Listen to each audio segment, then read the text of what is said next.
Hello, welcome to law excellence. ఇవాల్టి వీడియోలో మనం కాంపిటేటివ్ ఎగ్జామ్స్కి ఉపయోగపడేటటువంటి ఈనాడు, సాక్షి మరియు నమస్తే తెలంగాణ పేపర్స్లోని ఇంపార్టెంట్ కరెంట్ అఫైర్స్ గురించి డిస్కస్ చేసుకుందాం. ఇవాల్టి మన ఫస్ట్ ఆర్టికల్ వచ్చేసి టీకా ఉత్సవం గురించి. రీసెంట్గా మన ప్రధాని నరేంద్ర మోదీ ఈ నెల అంటే ఏప్రిల్ 11 నుంచి 14వ తేదీల మధ్య టీకా ఉత్సవాన్ని జరపాలి అన్నట్టుగా చెప్పటం జరిగిందనమాట. దానికి సంబంధించి ఇక్కడ ఆర్టికల్. మన దేశంలో టీకాకి సంబంధించి చాలామంది ఇప్పుడైతే ముందుకొస్తున్నారు, కానీ ఇంతకుముందు ఈ టీకాకి సంబంధించి చాలామంది వేయించుకోవటానికి ముందుకు రానటువంటి పరిస్థితి అనేది ఉండేది. దాదాపు మన దేశంలో ఇప్పటి వరకు 9.81 కోట్ల డోసులకు పైగా టీకాలు ఇచ్చారు.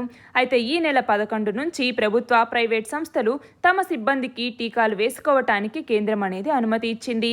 కనీసం 100 మంది ఉద్యోగులు ప్రభుత్వ, ప్రైవేట్ కార్యాలయాల సాధికార వ్యాక్సినేషన్ కేంద్రాలతో పొత్తు పెట్టుకొని తమ సిబ్బందికి కోవిడ్ టీకాలు వేయొచ్చు అన్నట్టుగా కేంద్రం ప్రకటించింది. దానికి సంబంధించినటువంటి ఆర్టికల్ ఇది. ఇక్కడ క్వశ్చన్ చూడండి, మన దేశంలో టీకా ఉత్సవాన్ని ఎప్పుడు చేపడుతున్నారు? ఏప్రిల్ 11 నుంచి 14వ తేదీ వరకు.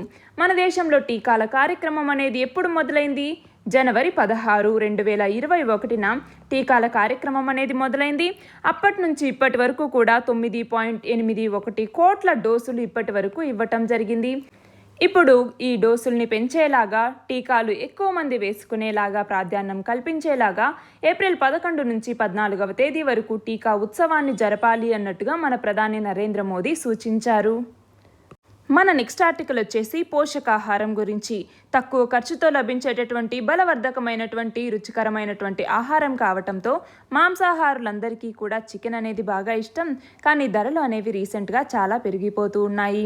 అంతిమంగా ఇది మళ్ళీ కూడా పౌల్ట్రీ రైతులకే నష్టదాయకంగా ఉంటుంది. కాబట్టి పెరిగిపోతున్నటువంటి ముడి సరుకుల ధరల్ని స్టాప్ చేయాల్సినటువంటి బాధ్యత అనేది ప్రభుత్వం మీద ఉంది అన్నట్టుగా ఇక్కడ ఇవ్వటం జరిగింది.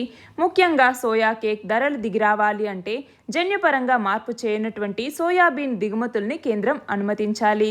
దిగుమతి సుంకాన్ని తొలగించడంతో పాటు ఎగుమతుల్ని కూడా తాత్కాలికంగా నిషేధించాలి అన్నట్టుగా పరిశ్రమ వర్గాలు అడుగుతూ ఉన్నాయి. చాలా రంగాల్లో ఆటుపోట్లకు కారణమవుతున్నటువంటి డీజిల్ మరియు పెట్రోల్ ధరల్ని తగ్గించడం కూడా ఆవశ్యకం అన్నట్టుగా ఇక్కడ ఇవ్వటం జరిగింది. అంతేకాకుండా పోషకాహార లోపంతో బాధపడుతున్నటువంటి పిల్లలు ఎక్కువగా ఉన్నటువంటి మన దేశంలో ఈ సమస్యని అరికట్టడానికి ఇలా ప్రోటీన్లతో కూడినటువంటి ఆహారాన్ని అందుబాటులోకి తీసుకురావటం కూడా ప్రభుత్వ కార్యాచరణ ప్రణాళికలో భాగంగా ఉండాలి అన్నట్టుగా ఈ ఆర్టికల్లో ఇవ్వటం జరిగింది. దీనికి సంబంధించి క్వశ్చన్ చూడండి, పోషకాహారానికి సంబంధించి తెలిపేటటువంటి సుస్థిరాభివృద్ధి లక్ష్యం అంటే ఎస్డిజి ఏది అన్నట్టు అడుగుతూ ఉన్నారు. ఏ ఎస్డిజి తెలుపుతుంది పోషకాహారం లేదా న్యూట్రిషన్ గురించి? ఎస్డిజి 2 అన్నది పోషకాహారానికి సంబంధించి తెలిపేటటువంటి లక్ష్యం. ఎస్డిజి 2 ఏంటి? జీరో హంగర్ అన్నది. End hunger, achieve food security and improved nutrition and promote sustainable agriculture అన్నది ఎస్డిజి సస్టైనబుల్ డెవలప్మెంట్ గోల్ కింద ఉన్నటువంటి, అది కూడా ఎస్డిజి 2 కింద ఉన్నటువంటి లక్ష్యం అన్నమాట. మన నెక్స్ట్ ఆర్టికల్ వచ్చేసి థర్మల్ విద్యుత్ కేంద్రం నుంచి వెలువడేటటువంటి ఫ్లై యాష్ని పూర్తిగా సద్వినియోగం చేసి పర్యావరణ పరిరక్షణకి తోడ్పడినందుకు గాను సింగరేణి థర్మల్ విద్యుత్ కేంద్రానికి జాతీయ స్థాయిలో అత్యుత్తమ ఫ్లై యాష్ వినియోగ సంస్థ అవార్డు అనేది లభించింది. గోవాలో జరిగినటువంటి మిషన్ ఎనర్జీ ఫౌండేషన్ ఆధ్వర్యంలో 2 రోజుల అంతర్జాతీయ సదస్సు ముగింపు సందర్భంగా ఈ అవార్డుని సింగరేణి డైరెక్టర్కి మిషన్ ఎనర్జీ ఫౌండేషన్ డైరెక్టర్ అందించారు. 500 మెగావాట్లను మించి విద్యుత్ ఉత్పత్తి చేస్తున్నటువంటి థర్మల్ ప్లాంట్ల విభాగంలో సింగరేణికి ఈ అవార్డు అనేది లభించింది. దానికి సంబంధించి క్వశ్చన్ చూడండి, దేని వినియోగంలో పర్యావరణ పరిరక్షణ చేసినందుకు గాను సింగరేణి థర్మల్ విద్యుత్ కేంద్రానికి జాతీయ స్థాయిలో అత్యుత్తమ అవార్డు అందుకుంది? దేనికి సంబంధించి? ఫ్లై యాష్ వినియోగానికి సంబంధించి. మన నెక్స్ట్ ఆర్టికల్ వచ్చేసి అంగారకుడి కక్షలోకి విజయవంతంగా ఒక ఉపగ్రహాన్ని పంపినటువంటి యునైటెడ్ అరబ్ ఎమిరేట్స్ అనేది మానవ సహిత అంతరిక్ష యాత్రకి కూడా సిద్ధమవుతోంది అన్నట్టుగా ఇక్కడ ఇవ్వటం జరిగింది. ఈ దిశగానే 2 వ్యోమగాముల్ని ఎంపిక చేయటం జరిగింది. అందులో ఒక మహిళ కూడా ఉన్నారు అన్నట్టుగా ఇక్కడ చెప్పారు. ఇక్కడ క్వశ్చన్ చూడండి, హోప్ వ్యోమనౌకని అంగారక గ్రహం మీదకి పంపినటువంటి దేశం ఏది? హోప్ అన్నటువంటి పేరుతో వ్యోమనౌకని యునైటెడ్ అరబ్ ఎమిరేట్స్ లేదా యుఏఈ అన్నటువంటిది హోప్ అనేటటువంటి ఎయిర్ క్రాఫ్ట్ని మార్స్ మీదికి పంపించింది.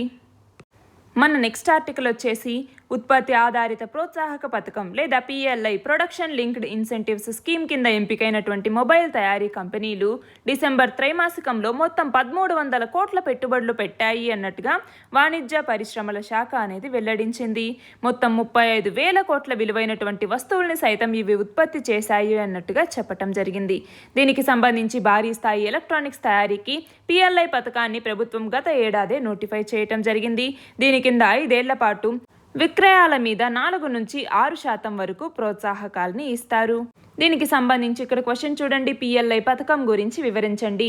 PLI స్కీమ్ లేదా ప్రొడక్షన్ లింక్డ్ ఇన్సెంటివ్ స్కీమ్ ఉత్పత్తి ఆధారిత ప్రోత్సాహక పథకం. పేరులోనే ఉంది ఉత్పత్తి ఆధారిత ప్రోత్సాహక పథకం. అంటే ఏదైనా ఒక మొబైల్ తయారీ కంపెనీ దానిని ఉత్పత్తి చేసేటప్పుడే దానికి సంబంధించినటువంటి ఇన్సెంటివ్స్ని ఇవ్వటం జరుగుతుంది. దానికి సంబంధించే ఈ PLI పథకాన్ని తీసుకురావటం జరిగింది. మొత్తం ఈ PLI పథకాన్ని 10 రంగాలకు విస్తరించటం జరిగింది. ఆ 10 రంగాల్లో మొబైల్ ఆధారిత కంపెనీలు కూడా ఒకటి. ఆ 10 రంగాలు వచ్చేసి అడ్వాన్స్ కెమిస్ట్రీ సెల్ బ్యాటరీ ఒకటి, అలాగే electronic technology products, automobiles auto components, అలాగే pharmaceuticals and drugs, telecom and networking products, textile products, food products, అలాగే high efficiency solar PV modules, అలాగే white goods and speciality steel. ఈ 10 సెక్టార్లకి సంబంధించి PLI స్కీమ్ని వర్తింపజేసేలాగా cabinet అనేది approval ఇవ్వటం జరిగింది. మన నెక్స్ట్ ఆర్టికల్ వచ్చేసి కరోనా వల్ల గత ఏడాది 8% క్షీణించినటువంటి భారత ఆర్థిక వ్యవస్థని గాడిలో పెట్టాలి అంటే మరింత వేగంగా వృద్ధి చెందాల్సినటువంటి అవసరం ఉంది అన్నట్టుగా అంతర్జాతీయ ద్రవ్యనిధి లేదా IMF అనేది అభిప్రాయపడింది. దానికి సంబంధించి గత ఆర్థిక సంవత్సరంలో భారీగా ఉత్పత్తి అనేది క్షీణించింది. ఇక ఈ సంవత్సరం అంటే 2021-22 యొక్క తొలి త్రైమాసికంలోనే రికవరీ సంకేతాలు కనిపించేలా ఉన్నాయి అన్నట్టుగా చెప్పటం జరిగింది. ఇప్పటికే PMI వాణిజ్య మరియు వాహన విక్రయాల రూపంలో ఇవి కనిపిస్తున్నాయి అన్నట్టుగా IMF డిప్యూటీ చీఫ్ ఎకనామిస్ట్ తెలపటం జరిగింది. దానికి సంబంధించినటువంటి ఆర్టికల్ ఇది. ఇక్కడ క్వశ్చన్ చూడండి. 2021-22 ఆర్థిక సంవత్సరంలో భారతదేశ ఆర్థిక అభివృద్ధి ఎంత శాతం ఉండొచ్చు అనేసి అంతర్జాతీయ ద్రవ్యనిధి అంచనా వేసింది. ఎంత శాతం? 12.5% ఉండొచ్చు అనేసి అంచనా వేసింది. మన నెక్స్ట్ ఆర్టికల్ వచ్చేసి 2035 కల్లా కర్బన రహిత కంపెనీగా మారాలి అన్నట్టుగా రిలయన్స్ ఇండస్ట్రీస్ గత ఏడాది నిర్ణయించుకుంది. ఇప్పుడు సాంప్రదాయ ఇంధనం నుంచి పునరుత్పాదక ఇంధనం వైపుగా వెళ్లాల్సినటువంటి అవసరం అనేది భారత్కి ఉంది. దీనికోసం వివిధ కంపెనీలతో జట్టుకట్టి హైడ్రోజన్ ఆర్థిక వ్యవస్థని మన దేశంలో నెలకొల్పటానికి రిలయన్స్ ఇండస్ట్రీస్ అన్నది రంగం సిద్ధం చేస్తోంది అన్నట్టుగా ఈ ఆర్టికల్లో ఇవ్వటం జరిగింది. దీనికి సంబంధించి ఇవన్నీ సాకారం కావాలి అంటే ప్రభుత్వంతో కలిసి పనిచేయాల్సి ఉంటుంది. ముఖ్యంగా జాతీయ హైడ్రోజన్ విధానం లేదా నేషనల్ హైడ్రోజన్ పాలసీ ప్రణాళిక 2021-30ని అభివృద్ధి చేయటం, అలాగే జాతీయ హైడ్రోజన్ టాస్క్ ఫోర్స్ను సృష్టించటం, దేశీయంగా ఉండేటటువంటి హైడ్రోజన్ ఆధారిత భారీ ప్రాజెక్టులను గుర్తించటం, అలాగే జాతీయ H2 ఫండ్లో సహాయం చేయటం, హైడ్రోజన్ ఉత్పత్తి నిల్వ పంపిణీ వ్యవస్థ ఏర్పాటు, అలాగే పారిశ్రామిక రవాణా అవసరాలు గుర్తించటం, ఇలాంటి అన్ని అంశాల్లో కూడా ప్రభుత్వంతో కలిసి రిలయన్స్ ఇండస్ట్రీస్ అన్నది పనిచేస్తుంది అన్నట్టుగా ఇక్కడ పేర్కొన్నారు. ఇక్కడ క్వశ్చన్ చూడండి. కర్బన ఉద్గారాల విడుదలలో ప్రపంచంలో భారతదేశ స్థానం ఎంత? భారతదేశ స్థానం 140వ స్థానం. అదే అమెరికా అయితే 14వ స్థానంలో ఉంది. మన నెక్స్ట్ ఆర్టికల్ వచ్చేసి స్వచ్ఛమైనటువంటి తేనె తయారీకి రైతులు కొంచెం కష్టపడితే వాళ్ళ యొక్క పంట దిగుబడులు కూడా పెరుగుతాయి అన్నట్టుగా భారత నూనె గింజల పరిశోధనా సంస్థ అలాగే తెలంగాణ రాష్ట్ర ఉద్యాన శాఖ జరిపినటువంటి అధ్యయనంలో వాళ్ళు గుర్తించడం జరిగింది.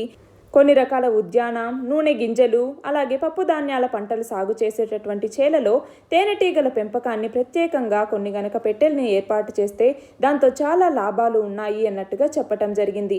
దీని కింద ఏంటి? పంటలు సాగు చేస్తున్నటువంటి చేలల్లో లేదా వాటి పక్కన ఖాళీగా ఉన్నటువంటి భూముల్లో తేనెటీగల పెంపకం కోసం ప్రత్యేకంగా కొన్ని పెట్టెల్ని పెట్టి వాటిలోకి చేరినటువంటి తేనెటీగలు ఆ తోటల్లో ఉండేటటువంటి చెట్ల మీద ఉన్న పూలపైకి చేరి పరపరాగ సంపర్కానికి అవి ఉపయోగపడుతున్నాయి. దానివల్ల పూత నిలబడి దిగుబడి అనేది అధికమవుతోంది. దాదాపు 15% నుంచి 30% వరకు దిగుబడి అనేది పెరుగుతుంది అన్నట్టుగా భారత నూనె గింజల పరిశోధనా సంస్థ యొక్క పరిశోధనల్లో నమోదైంది. దీనికి సంబంధించినటువంటి ఆర్టికల్ అన్నమాట. ఇక్కడ క్వశ్చన్ చూడండి. తేనెటీగల పెంపకానికి సంబంధించి ఎవరి ఆధ్వర్యంలో కమిటీని ఏర్పాటు చేశారు? ఎవరి సమక్షంలో? బివేక్ దెబ్రాయ్ సమక్షంలో బీ కీపింగ్ డెవలప్మెంట్ కమిటీని ఏర్పాటు చేయటం జరిగింది. దీని కింద ఏదైతే ఫార్మర్స్ ఇన్కమ్ని 2022 నాటికి డబల్ చేయాలి అన్నటువంటి ఉద్దేశంతో ఆ టార్గెట్తో మనం అచీవ్ చేయాలి అనుకుంటున్నాము. అందులో భాగంగానే తేనెటీగల పెంపకం లేదా బీ కీపింగ్ డెవలప్మెంట్కి సంబంధించినటువంటి కమిటీకి వివేక్ దెబ్రాయ్ ఈయన యొక్క నేతృత్వంలో దీన్ని తీసుకురావటం జరిగింది. ఈ కమిటీ కింద బీ కీపింగ్కి సంబంధించి అగ్రికల్చర్ ప్రొడక్టివిటీని పెంచడం కోసం, అలాగే ఎంప్లాయ్మెంట్ జనరేషన్ కోసం, న్యూట్రిషనల్ సెక్యూరిటీని తీసుకురావటం కోసం, అలాగే బయోడైవర్సిటీని పెంచడం కోసం కూడా బీ కీపింగ్ అనేది అవసరం అన్నట్టుగా వివేక్ దెబ్రాయ్ కమిటీ తెలిపింది. దానికి సంబంధించిందే ఇక్కడ అన్నమాట. చూడండి, తేనెటీగల పెంపకానికి సంబంధించి ఎవరి ఆధ్వర్యంలో కమిటీని ఏర్పాటు చేశారు, ఎవరి ఆధ్వర్యంలో? వివేక్ దెబ్రాయ్. మన నెక్స్ట్ ఆర్టికల్ వచ్చేసి సౌర విద్యుత్ ఉత్పత్తిని ప్రోత్సహించే దిశగా కేంద్రం అనేది నెట్ మీటరింగ్ల మీద ఇప్పటి వరకు ఏదైతే 10 కిలోవాట్ల ప్లాంట్ మాత్రమే ఏర్పాటు చేసుకునేటటువంటి అవకాశం ఉందో దానిని 500 కిలోవాట్లకు పెంచే వెసులుబాటుని కల్పించింది. దీనికి సంబంధించి నెట్ మీటరింగ్లకు సంబంధించిన ముసాయిదా నిబంధనల్ని కేంద్ర విద్యుత్ మంత్రిత్వ శాఖ అనేది రూపొందించింది. గత ఏడాది ఏదైతే డిసెంబర్లో విద్యుత్ వినియోగదారుల హక్కులు 2020కి సంబంధించి వ్యూహాల మీద సూచనలు చేయటం జరిగింది. అందులో నెట్ మీటరింగ్కి సంబంధించి వేరువేరు సంస్థలు మరియు వ్యక్తుల నుంచి చాలా ప్రతిపాదనలు అనేది రావటం జరిగింది. దానికి అనుగుణంగానే 500 కిలోవాట్ల ప్లాంట్కి ఏర్పాటుకి కేంద్రం సుముఖత వ్యక్తం చేసింది అనేసి విద్యుత్ మంత్రిత్వ శాఖ అనేది పేర్కొంది. దానికి సంబంధించినటువంటి ఆర్టికల్ ఇది. ఇక్కడ క్వశ్చన్ చూడండి, విద్యుత్ వినియోగదారుల హక్కులు 2020కి సంబంధించి ముసాయిదాని, అంటే దేనికి సంబంధించిన ముసాయిదా? నెట్ మీటరింగ్ల మీద ముసాయిదాని ఇటీవల ఎవరు విడుదల చేశారు? కేంద్ర విద్యుత్ మంత్రిత్వ శాఖ. మన నెక్స్ట్ ఆర్టికల్ వచ్చేసి కృష్ణా నదీ యాజమాన్య బోర్డు యొక్క పరిధిని ఖరారు చేస్తూ కేంద్ర జలశక్తి శాఖ రూపొందించినటువంటి నివేదికకి కేంద్ర హోంశాఖ మంత్రి ఆమోదించటం జరిగింది. దాంతో కృష్ణా బోర్డు పరిధిని నోటిఫై చేస్తూ ఉత్తర్వులు జారీ చేయడానికి కేంద్ర జలశక్తి శాఖకి మార్గం అనేది లభించింది అన్నట్టుగా ఇక్కడ ఇవ్వటం జరిగింది. ఇప్పుడు ఈ కృష్ణా నది యాజమాన్య బోర్డు ఆధీనంలోకే శ్రీశైలం, నాగార్జున సాగర్ సహా భారీ, మధ్య మరియు చిన్న తరగతి ప్రాజెక్టులు అనేవి వస్తూ ఉన్నాయి. జల విద్యుత్ ఉత్పత్తి కేంద్రాలు, ఎత్తిపోతలు, ఇన్లెట్లను కూడా ఈ బోర్డే నిర్వహించబోతోంది. దీనివల్ల 2 రాష్ట్రాల మధ్య వివాదాలకు కూడా తావుండదు అన్నట్టుగా ఇక్కడ చెప్తూ ఉన్నారు. దీనికి సంబంధించి ఇక్కడ క్వశ్చన్ చూడండి, కృష్ణానది యాజమాన్య బోర్డుని కేంద్రం ఎప్పుడు ఏర్పాటు చేసింది? 2014వ సంవత్సరంలో ఆంధ్రప్రదేశ్ విభజన చట్టంలో ఉన్నటువంటి సెక్షన్ 85(1) ప్రకారం కృష్ణానది యాజమాన్య బోర్డును తీసుకురావటం జరిగింది. అయితే ఇప్పటిదాకా ఈ కృష్ణా యాజమాన్య బోర్డుకు సంబంధించినటువంటి పరిధిని నోటిఫై చేయలేదు. దానికి సంబంధించి రూపొందించినటువంటి నివేదికని 4 నెలల క్రితం కేంద్ర హోంశాఖ మంత్రి అమిత్ షాకి ఇవ్వటం జరిగింది. దానిని ఇప్పుడు ఆమోదించారు. మన నెక్స్ట్ ఆర్టికల్ వచ్చేసి ఆంధ్రప్రదేశ్ ప్రభుత్వం అన్నది మున్సిపల్ కార్పొరేషన్లు మరియు మున్సిపాలిటీల్లో స్మార్ట్ టౌన్లని తీసుకురాబోతున్నటువంటి సందర్భంగా ప్రజల నుంచి భారీ స్పందన అనేది వస్తోంది అన్నట్టుగా ఇక్కడ ఇవ్వటం జరిగింది. అన్ని వసతులతోనూ లేఅవుట్లను వేసి లాభాపేక్ష లేకుండా ప్లాట్లను విక్రయించేటటువంటి ఈ ప్రాజెక్టుకి మధ్యతరగతి ప్రజలు సానుకూలంగా స్పందిస్తున్నారు అన్నట్టుగా ఇక్కడ ఇవ్వటం జరిగింది. దీనికి సంబంధించి సర్వేని చేపడుతుంది. డిమాండ్ సర్వే అన్నది పూర్తి చేసిన తర్వాత స్మార్ట్ టౌన్ల ప్రాజెక్టుల మీద పురపాలక శాఖ అనేది తుది అంచనాకి వస్తుంది. దాని ప్రకారం భూసేకరణ నిర్వహిస్తారు. దాని తర్వాత నోటిఫికేషన్ జారీ చేసి ప్లాట్ల కోసం దరఖాస్తుల్ని స్వీకరించడం జరుగుతుంది. దీనికి సంబంధించి ఇక్కడ క్వశ్చన్ చూడండి, మున్సిపల్ కార్పొరేషన్లు, మున్సిపాలిటీలలో స్మార్ట్ టౌన్ల ప్రాజెక్ట్ని చేపట్టడానికి ఏ రాష్ట్రం సర్వేని చేపడుతోంది? ఆంధ్రప్రదేశ్. మన నెక్స్ట్ ఆర్టికల్ వచ్చేసి విపరీతంగా పెరిగిపోతున్నటువంటి ఉష్ణోగ్రతల్ని తగ్గించడం కోసం, అలాగే పచ్చదనాన్ని పెంపొందించేందుకు కొండ ప్రాంతాల్లో సీడ్ బాల్ టెక్నాలజీ ద్వారా భారీగా మొక్కలు పెంచాలి అన్నట్టుగా తెలంగాణ రాష్ట్ర ప్రభుత్వం నిర్ణయించింది. దీనికోసం రాష్ట్రంలో ఉన్నటువంటి అటవీ ప్రాంతం వెలుపల కూడా 33% వృక్ష సంపదను ఏర్పాటు చేయటం లక్ష్యంగా పెట్టుకోవటం జరిగింది. ఇందులో భాగంగా అటవీ ప్రాంతాలతో సంబంధం లేకుండా మైదాన ప్రాంతాల్లో ఉండేటటువంటి రెవెన్యూ కొండల మీద భారీ స్థాయిలో మొక్కల పెంపకాన్ని చేపట్టబోతోంది. దానికి సంబంధించినటువంటి ఆర్టికల్ ఇది. ప్రస్తుత 2021-22 ఆర్థిక సంవత్సరంలో 5,000 నుంచి 6,000 హెక్టార్లో ఈ విధానంలో కొండ ప్రాంతాల్లో మొక్కల పెంపకం చేపట్టబోతోంది. తర్వాత రానున్న సంవత్సరాల్లో మొత్తం 25,000 హెక్టార్లలో కొండల మీద భారీగా మొక్కల్ని పెంచబోతోంది. ఉపాధి హామీ పథకం నిధులతో గ్రామీణాభివృద్ధి శాఖ ఈ కార్యక్రమాన్ని చేపడుతోంది. దీనికి సంబంధించి చూడండి, క్వశ్చన్ ఎలా అడగచ్చు? అటవీ ప్రాంతం వెలుపల 33% వృక్ష సంపద లక్ష్యంగా ఏ రాష్ట్రం సీడ్ బాల్స్ కార్యక్రమానికి శ్రీకారం చుట్టింది? ఏ రాష్ట్రం? తెలంగాణ. ఇవాల్టి మన లాస్ట్ ఆర్టికల్ వచ్చేసి మహాత్మా జ్యోతిరావు పూలే గురించి. ఈయన 1827 సంవత్సరం ఏప్రిల్ 11వ తేదీన మహారాష్ట్రలో ఉన్నటువంటి పూణే నగరంలో జన్మించారు. బడుగు బలహీన వర్గాల ప్రజల కోసం అలాగే దళిత గిరిజన జాతి సంక్షేమం కోసం జీవితాన్ని అంకితం చేసినటువంటి పూలే ఈయన గారి 194వ జయంతిని ఇవాళ మనం జరుపుకుంటున్నాము. దానికి సంబంధించినటువంటి ఆర్టికల్ ఇది. ఇక్కడ క్వశ్చన్ చూడండి. రైతు కూలీలు వ్యవసాయదారుల కష్టాల్ని వివరిస్తూ గులాంగిరి అనే పుస్తకాన్ని రచించింది ఎవరు? మహాత్మా జ్యోతిరావు పూలే. నిన్నటి క్వశ్చన్ వచ్చేసి పాకిస్తాన్కి ప్రత్యేక సైనిక సామాగ్రిని ఇవ్వనున్నట్లు ఇటీవల ఏ దేశం వెల్లడించింది? రష్యా. ఇవాల్టి క్వశ్చన్ వచ్చేసి కరోనాకి వ్యతిరేకంగా అత్యవసర ఉపయోగం కోసం సినోవాక్ వ్యాక్సిన్కి అనుమతినిచ్చినటువంటి దేశం ఏది? దీని ఆన్సర్ కమెంట్ సెక్షన్లో ఇవ్వండి. కరెక్ట్ ఆన్సర్ రేపటి వీడియోలో చూద్దాం. All the very best and thank you very much.